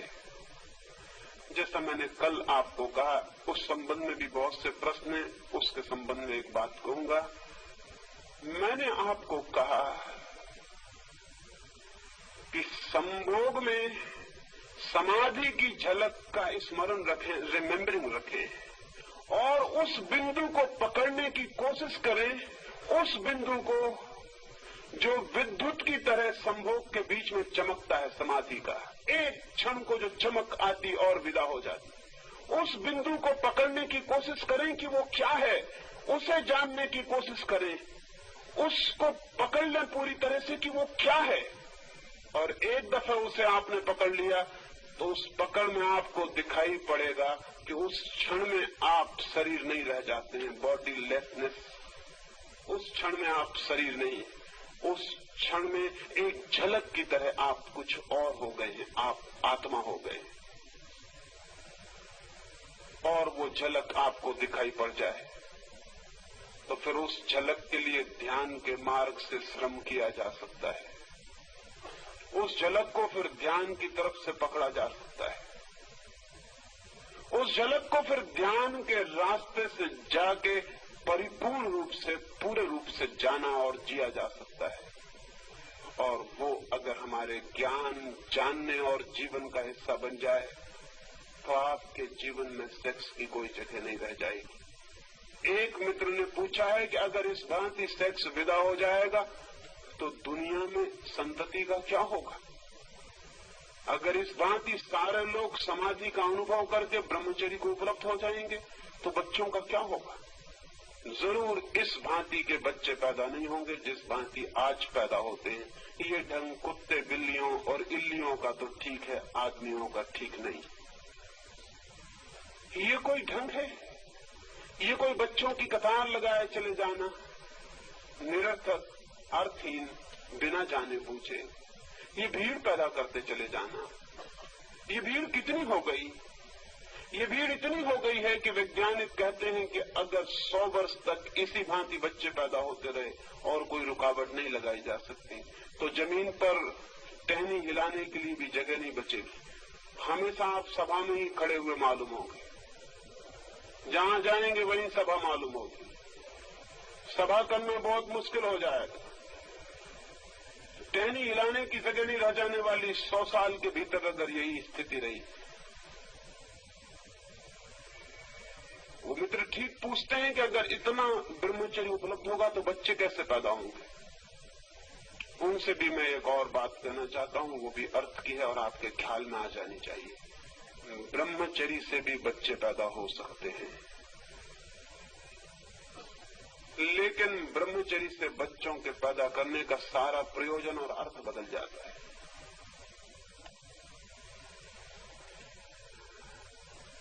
काम से बच्चे पैदा होते हैं, सेक्स से बच्चे पैदा होते हैं। सेक्स से बच्चे पैदा होना, बच्चे पैदा करने के लिए कोई सेक्स में नहीं जाता है। बच्चे पैदा होना आकस्मिक है, एक्सीडेंटल है। सेक्स में आप जाते हैं किसी और कारण से, बीच में बच्चे आ जाते हैं। बच्चों के लिए आप कभी सेक्स में नहीं जाते। बिना बुलाए मेहमान हैं बच्चे, और इसलिए बच्चों के प्रति आपके मन में वो प्रेम नहीं हो सकता जो बिना बुलाए मेहमानों के प्रति कब होता है। घर में कोई आ जाए अतिथि बिना बुलाए तो जो हालत घर में हो जाती है, बिस्तर भी लगाते हैं उसको सुलाने के लिए, खाना भी खिलाते हैं उसको खिलाने के लिए, आओ भगत भी करते हैं, हाथ भी जोड़ते हैं, लेकिन पता होगा आपको कि बिना बुलाए मेहमान के साथ क्या घर की हालत हो जाती है। ये सब ऊपर ऊपर होता है, भीतर कुछ भी नहीं। और पूरे वक्त यही इच्छा होती है कि कब आप विदा हों, कब आप जाएं। बिना बुलाए बच्चों के साथ भी दुर्व्यवहार होगा, सद्व्यवहार नहीं हो सकता, क्योंकि उन्हें हमने कभी चाहा न था, कभी हमारे प्राणों की वो आकांक्षा न थे। हम तो किसी और ही तरफ गए थे। वो बाई प्रोडक्ट है, प्रोडक्ट नहीं। आज के बच्चे प्रोडक्ट नहीं है, बाई प्रोडक्ट है। वो उत्पत्ति नहीं है। वो उत्पत्ति के साथ जैसे गेहूं के साथ भूसा पैदा हो जाता है, वैसी हालत। आपका विचार, आपकी कामना दूसरी थी, बच्चे बिल्कुल आकस्मिक है। और इसीलिए सारी दुनिया में हमेशा से ये कोशिश चली, वातशायन से लेकर आज तक ये कोशिश चली कि सेक्स को बच्चों से किसी तरह मुक्त कर लिया जाए। उसी से बर्थ कंट्रोल विकसित हुआ, संतति नियमन विकसित हुआ, कृत्रिम साधन विकसित हुए कि हम बच्चों से भी बच जाएं और सेक्स को भी भोग लें। बच्चों से बचने की चेष्टा हजारों साल से चल रही है। और आयुर्वेद के ग्रंथों में दवाइयों का उल्लेख है जिनको लेने से बच्चे नहीं होंगे, गर्भधारण नहीं होगा। आयुर्वेद के 3, 4, 5 हजार साल पुराने ग्रंथ इसका विचार करते हैं। और अभी आज का आधुनिकतम स्वास्थ्य का मिनिस्टर भी इसी की बात करता है। क्यों आदमी ने ये इजाद करने की चेष्टा? क्योंकि बच्चे बड़े उपद्रव का कारण हो गए। वो बीच में आते हैं, जिम्मेदारियां ले आते हैं। और भी एक खतरा, बच्चों के आते से ही स्त्री परिवर्तित हो जाती है। पुरुष भी बच्चे नहीं चाहता, नहीं होते हैं तो चाहता है। इस कारण नहीं कि बच्चों से प्रेम है, बल्कि अपनी संपत्ति से प्रेम है। कल मालिक कौन होगा? बच्चों से प्रेम नहीं है। बाप जब चाहता है कि बच्चा हो जाए, घर में लड़का नहीं है, तो आप ये मत सोचना कि लड़के के लिए बड़े उनके प्राण आतुर हो रहे हैं। नहीं, आतुरता ये हो रही कि मैं रुपए कमा कमा के मरा जा रहा हूं, न मालूम कौन कब्जा कर लेगा। एक हकदार मेरे खून का उसके बचाने के लिए होना चाहिए। बच्चों के लिए कोई कभी नहीं चाहता कि बच्चे आ जाएं। बच्चों से हम बचने की कोशिश करते रहे, लेकिन बच्चे पैदा होते चले गए। हमने संभोग किया और बच्चे बीच में आ गए। वो उसके साथ जुड़ा हुआ संबंध था। ये काम जन्य संतति है, ये बाई प्रोडक्ट है सेक्सुअलिटी की। और इसलिए मनुष्य इतना रुग्ण, इतना दीनहीन, इतना उदास, इतना चिंतित है। ब्रह्मचर्य से भी बच्चे आएंगे, लेकिन वो बच्चे सेक्स की बाई प्रोडक्ट नहीं होंगे। उन बच्चों के लिए सेक्स एक व्हीकल होगा। उन बच्चों को लाने के लिए सेक्स एक माध्यम होगा। सेक्स से कोई संबंध नहीं होगा। जैसे एक आदमी बैलगाड़ी में बैठ के कहीं गया, उसे बैलगाड़ी से कोई मतलब। वो हवाई जहाज में बैठ के गया, उसे हवाई जहाज से कोई मतलब। आप यहां से बैठ के दिल्ली गए हवाई जहाज में, हवाई जहाज से आपको कोई भी मतलब है, कोई भी संबंध है, कोई भी नाता है? कोई नाता नहीं है। नाता है दिल्ली जाने से। हवाई जहाज सिर्फ व्हीकल है, सिर्फ माध्यम है। ब्रह्मचर्य को जब लोग उपलब्ध हों और संभोग की यात्रा समाधि तक हो जाए, तब भी वे बच्चे चाह सकते हैं। और लेकिन उन बच्चों का जन्म उत्पत्ति होगी, वो प्रोडक्ट होंगे, वो क्रिएशन होंगे, वो सृजन होंगे। सेक्स सिर्फ माध्यम होगा। और जिस भांति अब तक ये कोशिश की गई है, इसे बहुत गौर से सुन लेना, जिस भांति अब तक ये कोशिश की गई है कि बच्चों से बच के सेक्स को भोगा जा सके, वो नई मनुष्यता ये कोशिश कर सकती है कि सेक्स से बच के बच्चे पैदा किए जा सके। मेरी आप बात समझे? ब्रह्मचर्य अगर जगत में व्यापक हो जाए तो हम एक नई खोज करेंगे, जैसे हमने पुरानी खोज की है कि बच्चों से बचा जा सके और सेक्स का अनुभव पूरा हो जाए। इससे उल्टा प्रयोग आने वाले जगत में हो सकता है, जब ब्रह्मचर्य व्यापक होगा, कि सेक्स से बचा जा सके और बच्चे हो जाएं। और ये हो सकता है, इसमें कोई भी कठिनाई नहीं है, इसमें जरा भी कठिनाई नहीं है, ये हो सकता है। ब्रह्मचर्य से जगत के अंत होने का कोई संबंध नहीं। जगत के अंत का होने का संबंध सेक्सुअलिटी से पैदा हो गया। तुम करते जाओ, बच्चे पैदा हो, जगत अंत हो जाएगा। न एटम बम की जरूरत है, न हाइड्रोजन बम की जरूरत है। ये बच्चों की इतनी बड़ी तादाद, ये कतार, ये काम से उत्पन्न हुए कीड़े मकोड़ों जैसी मनुष्यता, ये अपने आप नष्ट हो जाएगी। ब्रह्मचर्य से तो एक और ही तरह का आदमी पैदा होगा। उसकी उम्र बहुत लंबी हो सकती है। उसकी उम्र इतनी लंबी हो सकती है जिसकी हम कोई कल्पना भी नहीं कर सकते। उसका स्वास्थ्य अद्भुत हो सकता है, उसमें बीमारी पैदा न हो। उसका मस्तिष्क वैसा होगा जैसी कभी कभी कोई प्रतिभा दिखाई पड़ती है। उसके व्यक्तित्व में सुगंधी और होगी, बल ही और होगा, सत्य ही और होगा, धर्म ही और होगा। वो धर्म को साथ लेके पैदा होगा। हम अधर्म को साथ लेके पैदा होते हैं और अधर्म में जीते हैं और अधर्म में मरते हैं, और इसलिए दिन रात जिंदगी भर धर्म की चर्चा करते हैं। शायद उस मनुष्यता में धर्म की कोई चर्चा नहीं होगी, क्योंकि धर्म लोगों का जीवन होगा। हम चर्चा उसी की करते हैं जो हमारा जीवन नहीं होता है। जो जीवन होता है उसकी हम चर्चा नहीं करते। हम सेक्स की चर्चा नहीं करते क्योंकि वो हमारा जीवन है। हम ईश्वर की चर्चा करते हैं क्योंकि वो हमारा जीवन नहीं है। असल में जिस चीज को हम जिंदगी में उपलब्ध नहीं कर पाते, बातचीत करके उसको पूरा कर लेते हैं। आपने ख्याल किया होगा, स्त्रियां पुरुषों से ज्यादा लड़ती हैं। स्त्रियां लड़ती ही रहती हैं, कुछ न कुछ खटपट, पास पड़ोस सब तरफ चलती रहती है। कहते हैं कि दो स्त्रियां साथ साथ बहुत देर तक शांति से बैठे रहें, ये बहुत कठिन है। मैंने तो सुना है कि चीन में एक बार एक बड़ी प्रतियोगिता हुई और उस प्रतियोगिता में चीन के सबसे बड़े झूठ बोलने वाले लोग इकट्ठे हुए। झूठ बोलने की प्रतियोगिता थी कि कौन सबसे बड़ा झूठ बोलता है, उसको पहला पुरस्कार मिल जाए। एक आदमी को पहला पुरस्कार मिल गया और उसने ये बात बोली थी सिर्फ कि मैं एक बगीचे में गया, दो औरतें एक ही बेंच पे 5 मिनट तक चुप बैठी रही और लोगों ने कहा कि इससे बड़ा झूठ कुछ भी नहीं हो सकता। ये तो अल्टीमेट अनट्रथ हो गया। और भी बड़ी बड़ी झूठ लोगों ने बोली थी, उन्होंने कहा वो सब बेकार, पुरस्कार इसको दे दो, या आदमी बाजी मार ले गया। लेकिन कभी आपने सोचा कि स्त्रियां इतनी बातें क्यों करती? पुरुष काम करते हैं, स्त्रियों के हाथ में कोई काम नहीं है, और जब काम नहीं होता तो बात होती है। भारत इतनी बातचीत क्यों करता है? वो स्त्रियों वाला दुर्गुण है। काम कुछ भी नहीं है, बातचीत बातचीत।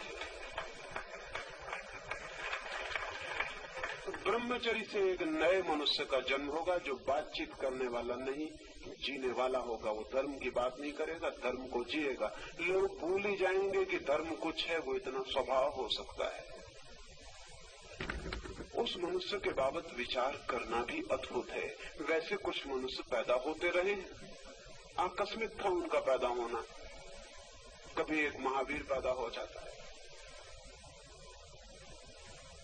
ऐसा सुंदर आदमी पैदा हो जाता है कि अगर वो वस्त्र पहने तो उतना सुंदर न मालूम पड़े। नग्न खड़ा हो जाता है, उसके सौंदर्य की सुगंध फैल जाती है सब तरफ। लोग महावीर को देखने चले आते हैं, वो ऐसा मालूम होता है संगमरमर की प्रतिमा हो। उसमें इतना वीर ही प्रकट होता है कि उसका नाम तो वर्धमान था, लोग उसको महावीर कहने लगते हैं। उसके ब्रह्मचर्य का तेज इतना प्रकट होता है कि लोग अभिभूत हो जाते हैं कि वो आदमी ही और है। कभी एक बुद्ध पैदा होता है, कभी एक क्राइस्ट पैदा होता है, कभी एक कन्फ्यूशियस पैदा होता है। पूरी मनुष्य जाति के इतिहास में 10-25 नाम हम गिन सकते हैं जो पैदा हुए। जिस दिन दुनिया में ब्रह्मचर्य से बच्चे आएंगे, और ये शब्द सुनना आपको अजीब लगेगा कि ब्रह्मचर्य से बच्चे, मैं एक नए ही कंसेप्ट की बात कर रहा हूं। ब्रह्मचर्य से जिस दिन बच्चे आएंगे, उस दिन सारे जगत के लोग ऐसे होंगे, ऐसे सुंदर, ऐसे शक्तिशाली, ऐसे मेधावी, ऐसे विचारशील। फिर कितनी देर होगी उन लोगों को कि वो परमात्मा को न जाने, वे परमात्मा को इसी भांति जानेंगे जिस तरह हम रात को सोते हैं। लेकिन जो आदमी को नींद नहीं आती, उससे अगर कोई कहे कि मैं सिर्फ तकिए पे सिर रखता हूं और सो जाता हूं, तो वो आदमी कहेगा ये बिल्कुल गलत झूठ बात है। मैं तो बहुत करवट बदलता हूं, उठता हूं, बैठता हूं, माला फेरता हूं, गाय भैंस गिनता हूं, लेकिन कुछ नहीं, नींद आती नहीं। आप झूठ कहते हैं। ऐसा कैसे हो सकता है कि तकिए पे सिर रखा और नींद आ जाए? तकिए पे सिर रखा और नींद आ जाती है? आप सरासर झूठ बोलते हैं, क्योंकि मैंने तो बहुत प्रयोग करके देख लिया, नींद तो कभी नहीं आती, रात रात गुजर जाती। अमेरिका में न्यूयॉर्क जैसे नगरों में 30 से लेकर 40% लोग नींद की दवाएं लेकर सो रहे हैं। और अमेरिकी मनोवैज्ञानिक कहता है कि 100 वर्ष के भीतर न्यूयॉर्क जैसे नगर में एक भी आदमी सहज रूप से नहीं सो सकेगा, दवा लेनी ही पड़ेगी। तो ये हो सकता है कि न्यूयॉर्क में 100 साल बाद होगा, 200 साल बाद हिंदुस्तान में होगा, क्योंकि हिंदुस्तान के नेता इस बात के पीछे पड़े हैं कि हम उनका मुकाबला करके रहेंगे, हम उनसे पीछे नहीं रह सकते। वो कहते हैं कि हम उनसे पीछे नहीं रह सकते, उनकी सब बीमारियों में हम मुकाबला करके रहेंगे। तो ये हो सकता है कि 500 साल बाद सारी दुनिया के लोग नींद की दवा लेकर ही सोएं, और बच्चा जब पहले दफा पैदा हो मां के पेट से, तो वो दूध न मांगे, वो कहे ट्रैंक्विलाइजर।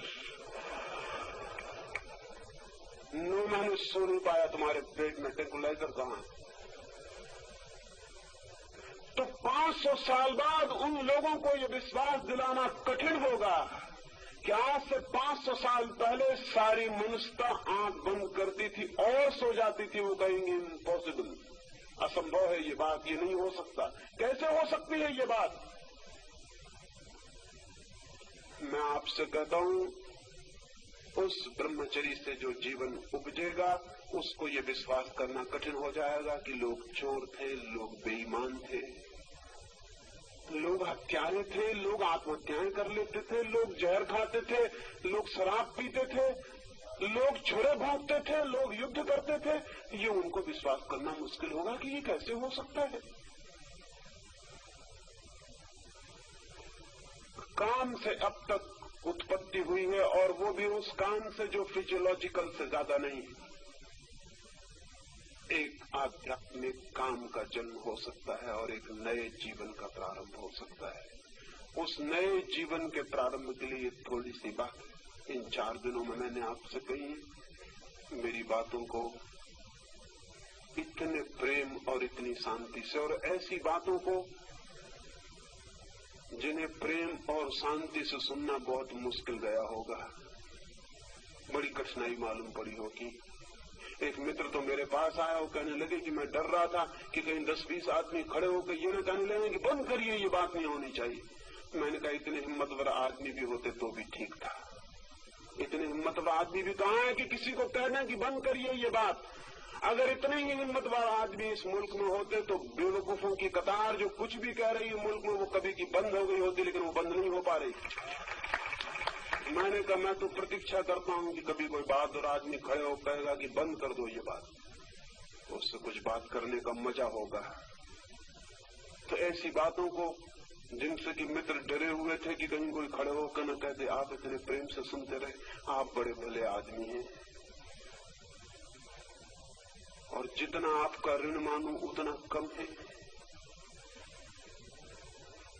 अंत में यही कामना करता हूं परमात्मा से कि प्रत्येक व्यक्ति के भीतर जो काम है वो राम के मंदिर तक पहुंचाने की सीढ़ी बन सके। बहुत बहुत धन्यवाद। और अंत में सबके भीतर बैठे हुए परमात्मा को प्रणाम करता हूं। मेरे प्रणाम स्वीकार।